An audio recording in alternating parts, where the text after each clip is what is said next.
So, Ryan, who are you adopting for Adopt-a-Listener month? I'm gonna go real deep on this one. I'm gonna try and convince my mom to listen to podcasts because I know she's listened to mine when I've sent it to her to listen to it, but maybe I can get her to listen to a specific podcast and make it part of her routine. April is Adopt-a-Listener month. Do you have a friend or family member who doesn't listen to podcasts, but you know the perfect podcast for them? Listen up. We've got some ideas. Special thanks to our partners for making Sounds Profitable possible. Check them out by going to soundsprofitable.com and clicking on their logos in the articles. Welcome to the Sounds Profitable podcast. I'm Bryan Barletta. On the show today, we're switching it up. Usually Arielle NissenblattProduced interviews me or Tom, but today I'm interviewing Arielle and Lauren Passell. Why? Because as you heard just a moment ago, April is Adopt-a-Listener month. I really like this initiative and want to make sure you know about it. It comes from Lauren's company, Tink Media. Arielle and Lauren work together on a lot of wild ideas to help grow the podcast and audio space. So I brought them both here today. We'll get to Adopt-a-Listener month, how you can participate, the goals for it, Lauren and Arielle's day in Washington Square Park asking people about their listening habits, and more in just a moment. But first, Lauren and Arielle, welcome to the show. How are you doing? Oh my gosh, thank you for having me. I've been a fan of Sounds Profitable for a long time, so this is a big deal, but especially funny to me because Adopt-a-Listener is a project we started because at Tink we always say, what's something that we can do that is going to be so much fun and take up tons of time and make us no money? And that's kind of what we do, a lot of those things. And in the end, we think they might come back in some way. But anyway, so it's funny that I'm here to talk about something that isn't necessarily profitable yet. But anyway, it sounds profitable, perhaps. I'm happy to be here. Thank you. Well, thanks for being here. I'm excited to be on this side of the chair. Bryan, you did a great job doing the intro. Oh, thank you. Well, you wrote it perfectly. No, Lauren, it's super exciting. You say it like that, you have all these crazy ideas and that they're not always profitable. I mean, like the idea of Sounds Profitable, the name was really cool. A friend helped me figure it out. But most of it, the success we've had is just like picking on things that were like, oh, that would be really fun to dive into. Let's see what happens. And at a minimum, it's not about making money on it. It's about losing as little as possible. I mean, time is a different thing. And, some of it you can't get back in a lot of situations. But as long as it's not like financial ruin and you had fun with it and you can build on it or see if people are interested in it, I think go for it. Exactly.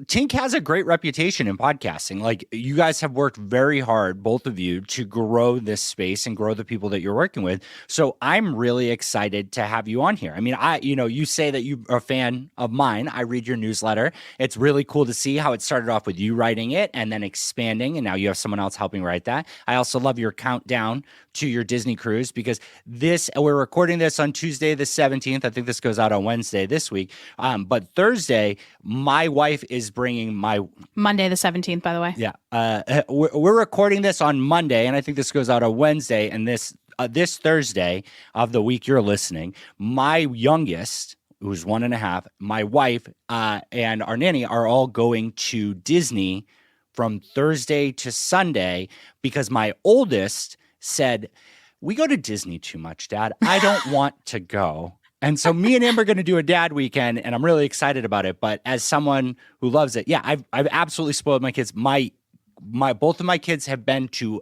8 out of the, is it 12 parks in the world? 13 parks in the world. They've been to 8 out of the 13 parks in the world.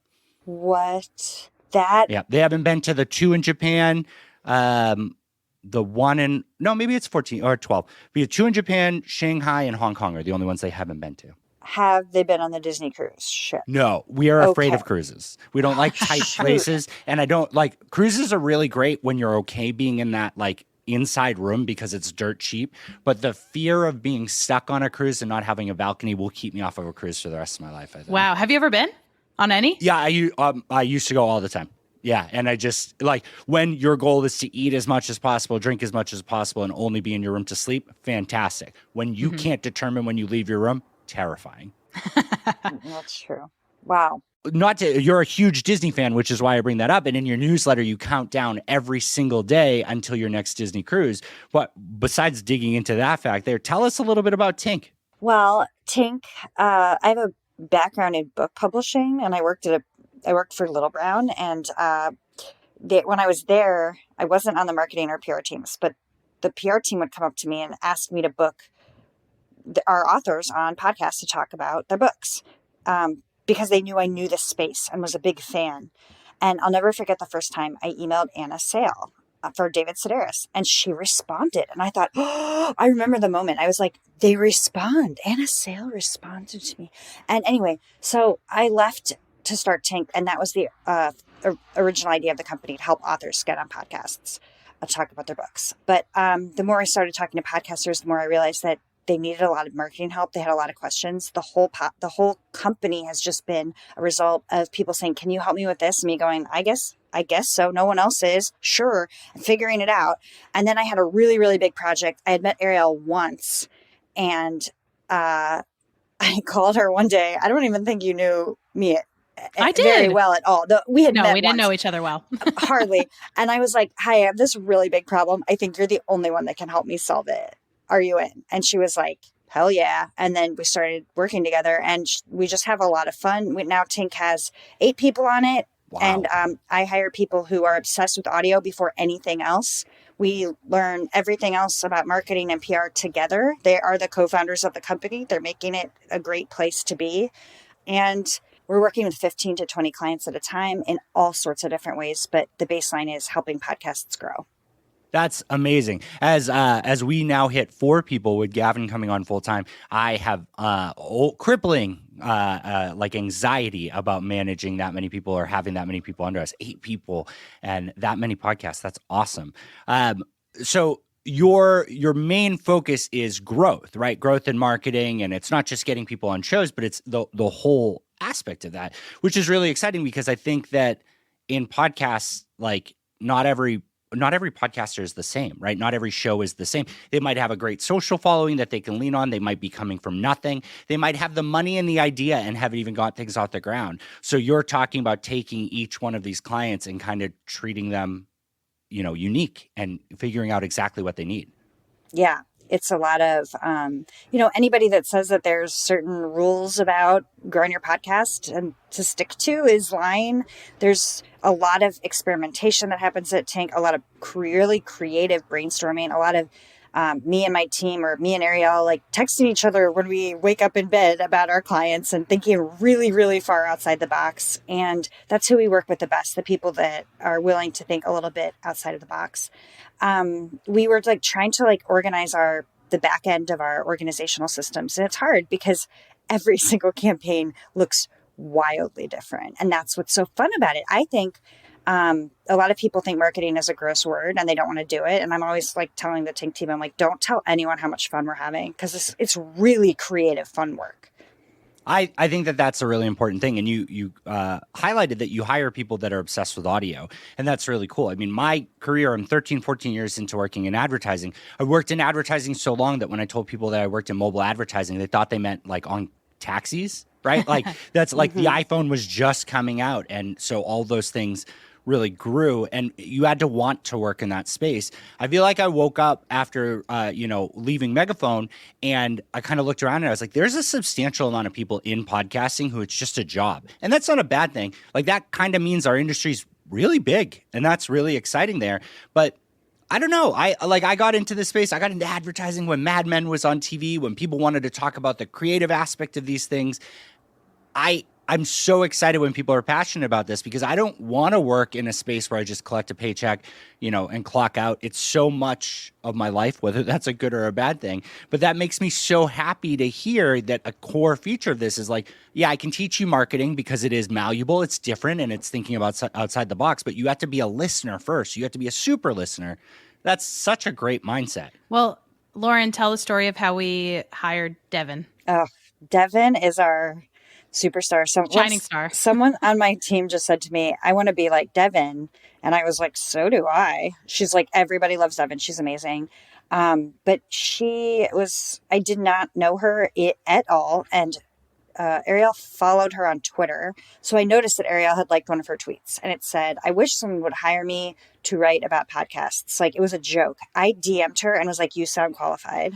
And I hired her on the spot. And it was the best decision I made in my company, basically. And that's actually really interesting for the people who are not directly in the industry, or they are and they want to pivot to different things. Open mouths get fed. I mean, Sounds Profitable, Tink, and all these other companies here, like, we don't exist because we like patiently waited for these things. We asked, we put it out into the world, whether it's direct or just tweeting about it. Like, if you are interested in something, ask. What if someone came up to me and said, "Hey, I'd love to work with Sounds Profitable," and I didn't have something for them, I'd be thinking about them in the back of my mind. Like, Absolutely. I'd be like, where else could I get them a job? What else could I do with them? Can I expand somewhere? It's foolish to think that it's offensive to ask somebody about that. The worst thing is they say, "I don't have anything right now, but let's stay in touch. Why don't you pitch me an idea? Why don't we work with something?" And, maybe you get to do your own thing because of it, and they lift you up. Yeah. There's a few people on the team that I was talking to for maybe a year, just about how they're doing. What's up? Like, where are we at Tink? When can we start this? Like, it was like a year-long conversation, basically, to get them on the Tink team. So I love it. Well, let's dig into April is Adopt-a-Listener month. So what is Adopt-a-Listener month? Well, everybody on the Tink team, but Arielle and me, really are invested in getting people to listen to more podcasts.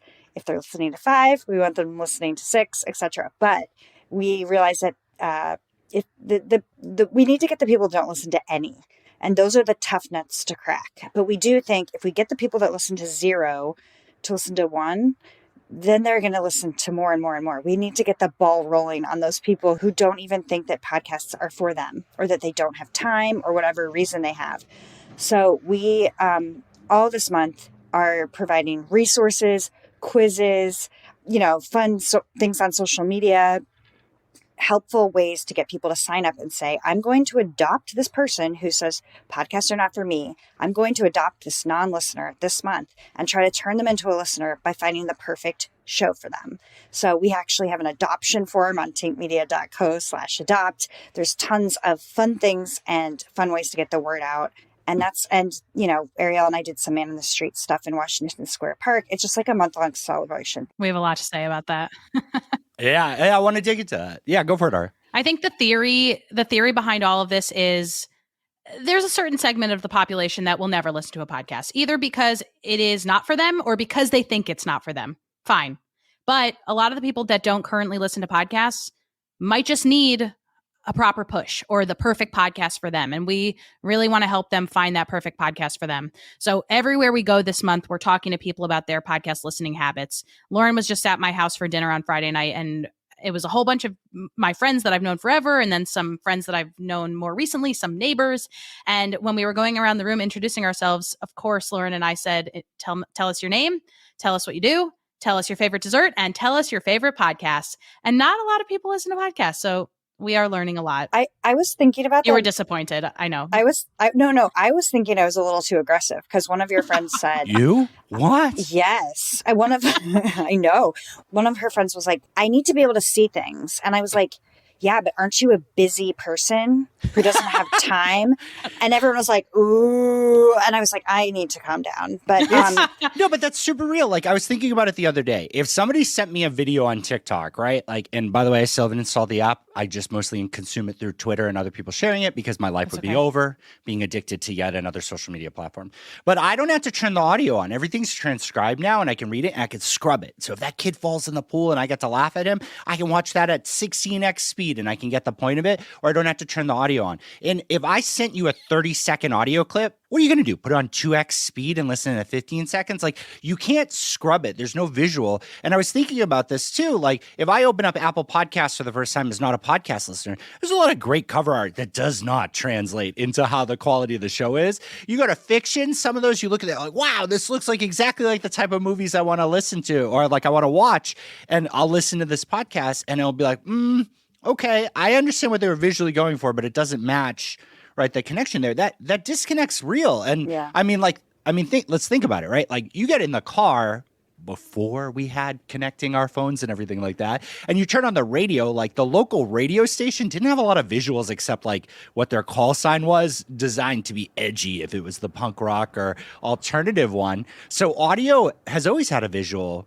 issue, right? Like that's not new. I mean, audiobooks lend on the books, which keep getting optioned into movies and all that. Like I'm listening to Dune for the first time and I'm blown away by it because it's so good. But I have the visual of the last movie and the original movie in my head as I'm listening to it, and it makes a big difference. So I mean, I get it. I think that barrier to entry, that decision to listen to something is really, it's like a big first step.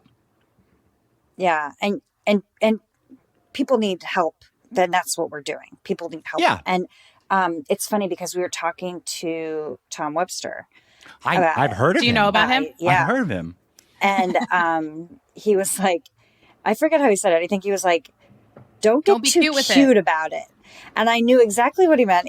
I needed to hear that because my instinct is to be like, oh, you are also from Ohio? I know a podcast about Buckeyes and the many ways that they turn them into delicious treats. And that's not what you should do. What Tom was saying is give them the best of the best. Yeah. And give them This American Life. Give them an episode of The Moth that has to do with Ohio or something like that. Yeah. So, and that was kind of illuminating. And that also really became obvious that that's the kind of thing that's necessary when we were in Washington Square Park. I mean, think about it like this, right? Some people say they're not movie people. And like, imagine going up to them and just being like, let's start with Planet of the Apes. Right? Like, let's just go to some like old classic or something like that. You like sci-fi books? Let's start with something super obscure and like that. Like instead, it's just like, no, let's start with John Wick, right? Like there's 4 of them. He shoots people. It's very popular. Let's start with a Marvel movie, right? Like when you find that person, if you're just like, oh, I got it. I'm a terrible reader. I struggle so much with comprehension. In college, someone was like, you love the Lord of the Rings movies, start at the beginning. What they meant was The Hobbit, which would have been a great on-ramp. What I interpreted that was the Silmarillion, which is the encyclopedia of the entire world. Every race has 7 names. Every people has 7 names. I stopped reading for 2 years after that because I just couldn't handle it. I was like reading I was reading Harry Potter books in a day because they were so pulpy and kind of trash, and I enjoyed them at that time. And to transition into something they're like, here, go in the deep end. They did not mean the deep end, but I fell into it. It can be off-putting. So sometimes it's okay to say like, yeah, the general public found Serial to be amazing. So start there. There's a reason it was a hit. Here are some other big hits. That's okay. We don't need to get into the critiques right now. You don't. The critique is the second level. But Tom, now that we have Tom mentioned here, Tom wrote a killer article that I really liked about the 3 phases of listeners. We had the people who love the medium, the people who love the show, and people who come for an episode. In your path to pull these people in, are you aiming for an ideal entry point? Are you aiming for someone to be like, yes, RSS distribution is amazing, and I want free distribution tattooed on my back? Or are you looking for someone who's just like, oh, wow, that's awesome. Now I know in the future if I need to learn something specific, I can find an episode on it. I think we really recognize that we are not the average. That has been really an important thing to come up with. I think about this a lot. I was talking about this yesterday. A few weeks ago, I went to a Podcast Academy meetup in New York, and it was run by this guy named James Scully. And he makes audio dramas, but he's also like a multidisciplinary artist, and he's really interesting. And he's becoming a tour guide of New York. That's awesome. So yesterday, I got to go on a tour to beta test his upcoming tour. It was the coolest thing ever, of Lower Manhattan. And he was asking me about my podcast listening habits. And I was talking like it was normal. Yeah, how many hours do you do a week? Like 40, like a lot. Like today, I've probably already done 5, and it's 11 a.m. Eastern time. Is there a time during your day where there's not audio playing when you're not on a work while call? I'm working. I can't do it while I'm working. I can't listen to words while I'm working either. Good on anybody who can do that, but like I need consistent. I know, it's amazing. Beat. But that, I mean, and super listeners, is it 5 or 7 hours a week that's considered a super listener? I think it's 5. Yeah. And in other mediums, that's like 5 is low. I think to be like a super watcher on TV, it's like 10, and radio is even more than that.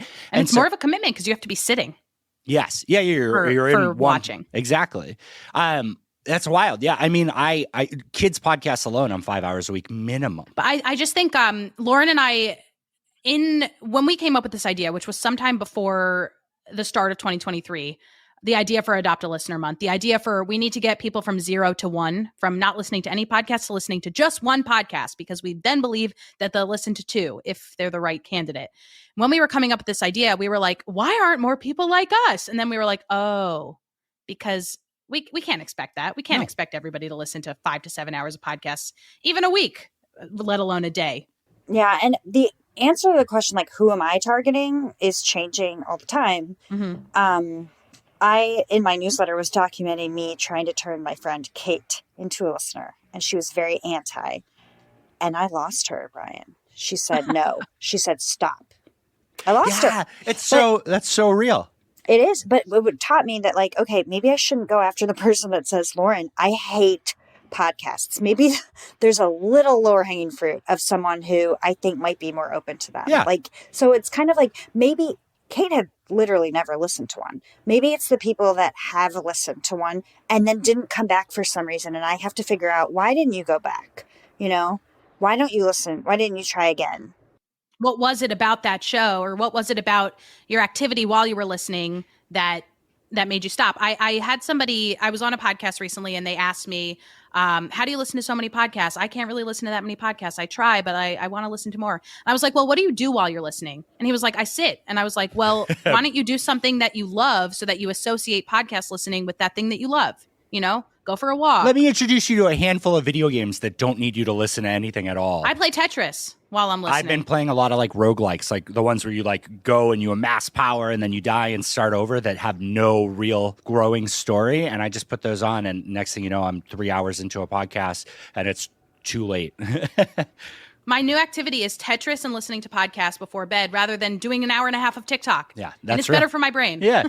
But you know, it's interesting because you made that parallel, turning somebody off there. And as Disney fans, got to bring it back to it. Like, you ever meet someone who's just like, yeah, not really into Disney. And you're like, ooh, I have to stop talking because we're going to end this friendship because there's not a single thing I can say to this person. Like, we just have to, I know I have to change the subject. Podcasting's hard like that too. And it's okay for people not to consume it, right? Like, I don't want to listen to radio. If somebody like really tried to tell that to me, I'd be like, awesome. Could you record that episode and put it on a podcast for me? So it's like maybe there's other ways to go about it. Maybe when someone says, hey, I'm not interested in podcasts, you show them one of the podcasts that were made into a TV show. You show them the show first, and just be like, hey, by the way, Limetown had a whole first season. Podcast is different than the show, and there's also a second season as a podcast. Why don't we check it out together? So you appeal to that visual nature. I think we're losing people on the fact of the companion stuff. It feels like chat shows of like the behind the scenes, and that works great. But like, here's my dream, and Netflix, I know you're listening, so please steal it. For $3 extra a month, the final season and whatever you cancel, give me 6 episodes as an audio drama. Every bad magic-related show on Netflix, I love. There's one where there's werewolves and wizards, and they go to college and they fight each other, and one becomes a werewolf wizard. And at the end of season 2, one of the werewolves was in hell, and they bring her back from hell, and she says, no, put me back. I have to go back. And then they canceled the show. Give me those 6 episodes. Resolve it in 6 episodes of audio. That's a good idea. But so let's talk about the Washington Square Park thing. So you physically went out and tried to drum up listener support. Yeah. Yep. We wrote on the sidewalk. We had poster board. We had candy. And we were, I would say, fairly aggressive. And we had helpers. Yeah. We had helpers. So at first it was just going to be me and Lauren. We quickly realized that we needed an army, so we brought my friend Shira Moskowitz, who is my co-host from the podcast Counter Programming. That was our pandemic distraction cast. And then we also had Nick Kastner from Glassbox, which was awesome. And he brought a friend who was really skilled at video filming, so we actually have a lot of tape. So we had microphones and cameras, and we're working right now on editing that tape. So we basically tried to do woman on the street interviews, but we call it woman on the street specifically because if you go on TikTok, you'll notice a lot of man on the street interviews where they like shove a mic in your face and they're like, "What? How much money do you make?" And we were more like, "Hi, what podcast do you listen to?" Love it. And so what happened? It was funny because obviously a lot of people, we're in a hurry walking by. I understand. I'm usually the New Yorker, too busy to interact. Yeah, why would you? stop and talk to people who want to talk to you about podcasts. We get it. And also, sometimes people were wearing headphones and we'd be like, are you listening to a podcast? And they couldn't hear us. But Arielle a few times asked someone not wearing headphones if they were listening to a podcast. Right now. Yeah. I don't know. I was just kind of like, no, on I loved autopilot. it. We were just out there. You never know. But every once in a while, someone would march up to us, eyes locked. And with this is like energy, like, I want to talk to you about this. And they would stay for a very long time, and they would really, really, really want to talk. So it was like the people that wanted to talk really, really, really wanted to talk. I would say the most surprising things were we got a lot of like, we got a few, I don't listen, but I have one.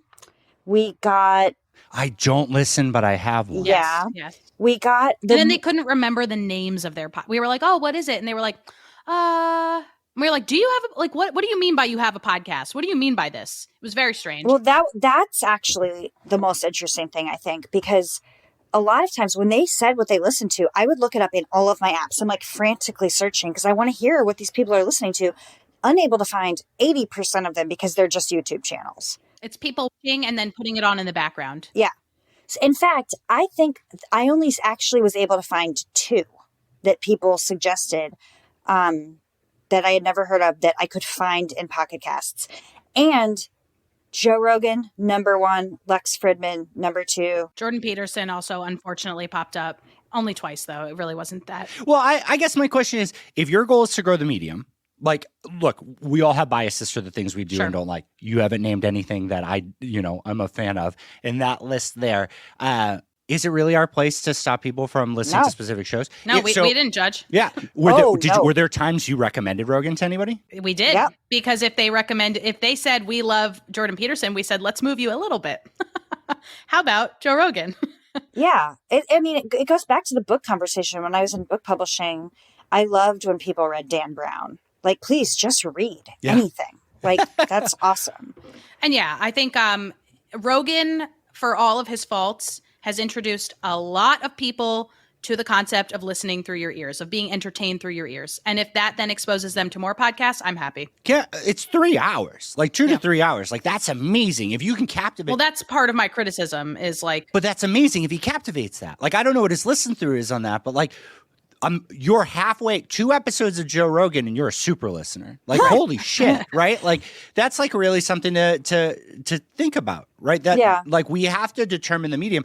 There's so many weird movies out there. There's so many weird books out there. We can't, like, we can't push people away if we want people to be part of the medium. But so your goal in this was, if they listen to something, you're trying to move them from like, I listen for specific goals to I like specific shows and widen their shows. If there were people who were just like, yeah, I follow these handful of shows, were you trying to get them passionate about podcasting overall? Like the 3 layers, right? I'm interested in the medium, and I'm interested in a show, I'm interested in an episode. Were you trying to like level them up? Like, if you came across someone who's like, I already listen to 5 hours of podcast, what was your suggestion to them? I think I went in thinking, I can't wait to recommend all the cool shows that I know about that I bet you don't know about. And it ended up being, I need to get you there almost all the time. It wasn't even like people saying that generally, it wasn't people saying that they listen. It was, so it changed, right? Like, you went in thinking this was going to be people like, oh, yeah, every now and then I listen to a podcast, and you're like, look, I got the hook to make you a podcast listener. And what it came to is just like, yeah, I've come across podcasts. That Only Murder show is pretty neat, but like, I just don't have time for it. I don't know where it fits. Arielle said something really smart when we were there. She was like, this is actually ending up being like, they need to see the word podcast for the 3rd time in their life, perhaps. It's like marketing, right? It's like marketing any product. Let's market the concept of podcasts. That's what we were doing. And we didn't know that that's what we'd be doing, but that's what we were doing. I think we put the idea of podcast back into a lot of people's heads who had heard of it. Maybe they heard about it during the cereal boom. Maybe they hear about it every once in a while. But look, there are these 2 very eager women. 4. Shira was there.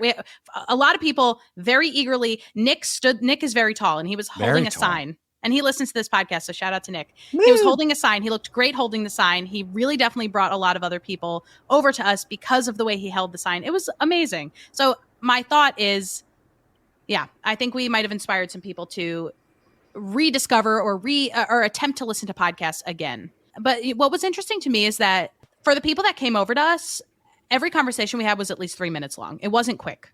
People wanted to talk for a long time. Nobody mentioned Apple Podcasts, which was fascinating. Everybody mentioned either Spotify or YouTube. Wow. Yeah. No one mentioned Apple. No one even dreamed of Pocket Casts. That would not be a thing.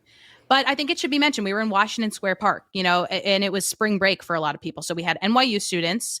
We had like high schoolers a lot of the time who were on break walking through Washington Square Park. And then we had tourists. And then the fourth category was content creators. There were a lot of people there with like mini cameras, GoPros, trying to make content in Washington Square Park. That was fascinating. There was one woman who really did not know what a podcast was. Oh, yeah. And we actually had to go on her phone and show her Apple Podcasts. And she was like, I think she thought we were trying to download something for like. She was like, is this free? She didn't believe us. Yeah, she really didn't know. She actually walked away because I think we didn't do a good job making it seem like this was free. I was unprepared for that interaction. I was also unprepared for the interaction where somebody came up and looked like they were going to show us their phone and there was an enormous tarantula in their hand. Oh. Yeah. We jumped, and then he liked that. He was like, loved oh, that. wow. And my favorite interaction, there was this little girl, this little redhead, 7 or 8 year old, and I could tell she was like looking at me. Like I could tell you had candy. Yeah, I had candy. I could tell she was,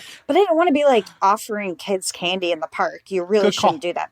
So, but her mom was like, I could see her mom whispering to her, and she came over and said, I want to let you know that I listen to podcasts and my mom listens to podcasts too. That's awesome. And I was like, oh, that's so great. And I told her to listen to the 10 News with her mom.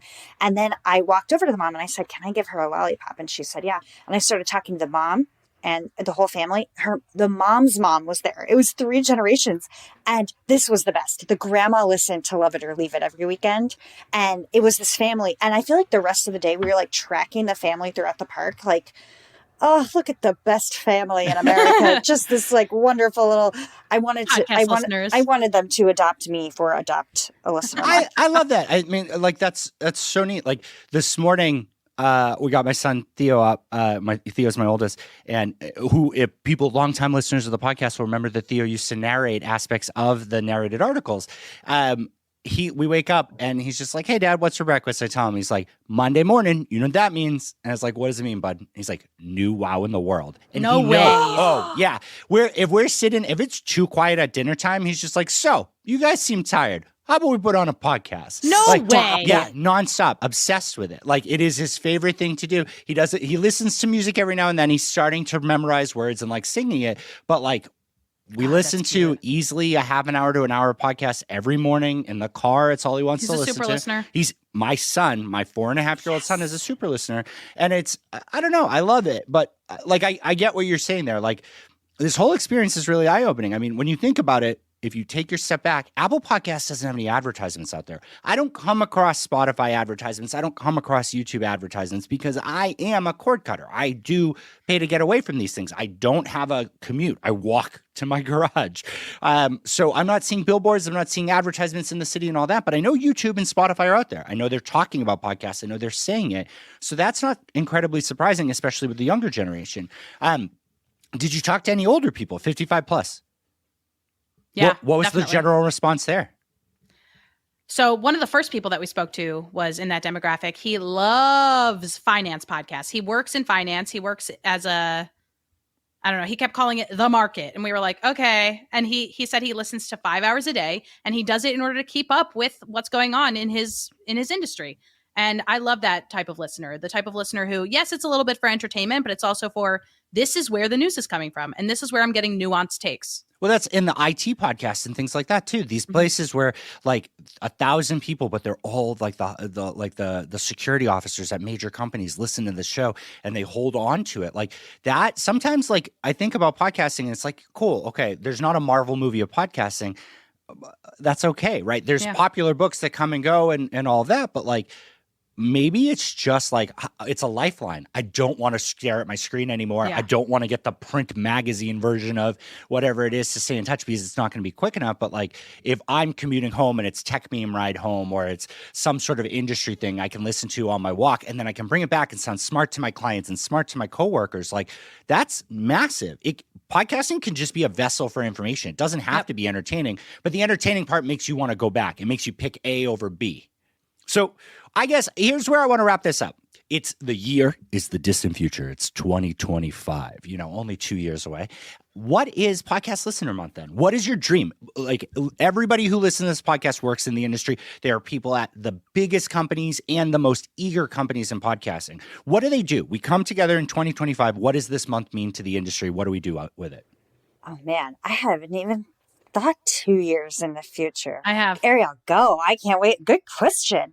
Something that we did not mention is that in addition to blog posts and quizzes and Women on the Street Day and a bunch of other things, we also have pre-roll, mid-roll, and post-roll ads that people can read on their podcast to tell people about Adopt-a-Listener Month. Right now, we have millions of impressions actually that have already been delivered on those pre-roll, mid-roll, and post-roll ad campaigns. But we want tens of millions. We want that to grow. We want every podcast that you listen to talk about Adopt-a-Listener Month. And we want to see viral marketing campaigns about how to get more people listening to podcasts. I think I sort of mentioned this before, but we need more advertising for the concept of podcasting. We need more people to just know that word. We need more people. And I know the word is controversial because a lot of people are like, it's audio storytelling. It's this, it's that. But let's say podcast right now for the sake of simplicity. We want more people to understand that podcasting can be a great way to be entertained, to learn, to connect with others. And I think that's where I see this in a broad sense in April of 2025 is just more and more people knowing that April is the month that you can discover a bunch of new podcasts. You can be exposed to new people. You can be exposed to new stories. Also, I think that kind of reminds me of something I've been thinking about a lot lately, and that is people are really into it. But I'm not joking when I say find someone and think and give them like it is a concept where we're getting people to understand podcasts and raising awareness of podcasts. But I literally want people to adopt someone. It's not an idea. You know what I mean? I literally want them to do this. It's not just cute. I really want them to do this. So, I guess it's a goal for this year, but also more and more interactions and storytelling so that I can get these stories and we can get data from the stories. So we have a forum where it's like, what did you recommend to them? What did they say? How did it go? That is, I guess, a goal that I have to get people to actually give me feedback on this kind of stuff. I like that. But Arielle, one of the things you keyed on here is something that me and you've tossed around a lot. Like, we want to see billboards. Like, podcasts does a brain good, right? Copy milk fully. We need to have a lot of Subway ads. Well, a lot of other industries out there have active groups, like have like trade commissions that focus on advertising about the entire industry. And we do, like, iHeart's out there advertising themselves. Spotify is, SXM and all of that. But it wouldn't be terrible if there was a cohesive podcasting. Yeah, if you took the ad space and 50% of it was dedicated to podcasting, but like presented with Conan, presented with another celebrity, that could be really powerful if we all got together, because that means all the messaging works together. Well, somebody said to us at the park, they were like, who sent you? And we were like, we did. We sent ourselves. But wouldn't it be cool if somebody sent us? I don't know, if there was something such as big podcasting that sent us. We kept feeling like we had to let people know we are not representing anybody except our own interests as people who love podcasts, who want more people to discover podcasts. We kept on saying, nobody asked us to do this. And we'd be giving them a show recommendation. And they'd be like, oh, that's your show, isn't it? We'd be like, nope. Like, they really, I think people were really thought we confused. were there promoting ourselves. And we were like, no, Scam Goddess, The Daily, great shows that we think are worth your time that we have nothing to do with. That's awesome. My biggest suggestion, my contribution in the year 2025, the distant future, is there used to be this Animaniacs short called Good Idea, Bad Idea. And it would be like, good idea, eating one plate of pancakes. Bad idea, wearing a suit of pancakes. Like, it would just be like the ridiculous of it. I want to help with all these things for these people who are adopting a listener, and just be like, the right idea. Hey, I think you might like this. We talk about this topic. Here's a great podcast. The other one is like, they're waking up in the morning and it's just like, I'm just going to play a podcast and walk around and follow you. Like, we really need to help people understand that line, like you guys said, where we push somebody too hard on it, because we are the people who love the medium. And there are people who love the shows that can grow their love the medium or love multiple shows. But those people who love an episode, either I think we need to create a better world for them so that they can enjoy just one episode and just come back occasionally, or we need to create a better funnel for them so they can love multiple shows so that they can care about the medium. So I commend you immensely. Thank you both for doing this. Where can people find out more about Adopt-a-Listener Month?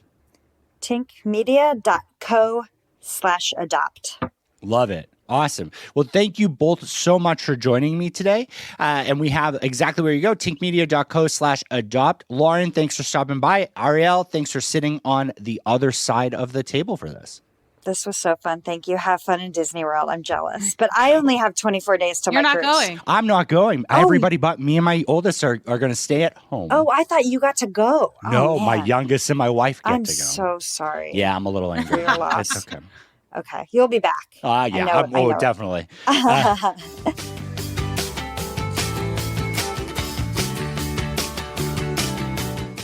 Listeners, what's the podcast you recommend to people to really get them into listening? What's your gateway podcast? Tell us about it on social media. I'm at Bryan Barletta. Arielle is Ari This and That. And Sounds Profitable is at SoundsProf News. We're also on LinkedIn. Just search for Sounds Profitable. If you want to send us an email, you can reach us at podcast@soundsprofitable.com. To access our articles, product deep dives, the Podscape, our research, and more, head to soundsprofitable.com. Thanks for listening to this episode of the Sounds Profitable podcast with me, Arielle NissenblattProduced. And me, Bryan Barletta. This episode is put together using Spooler. It's edited by Gavin Gaddis and hosted on Art19.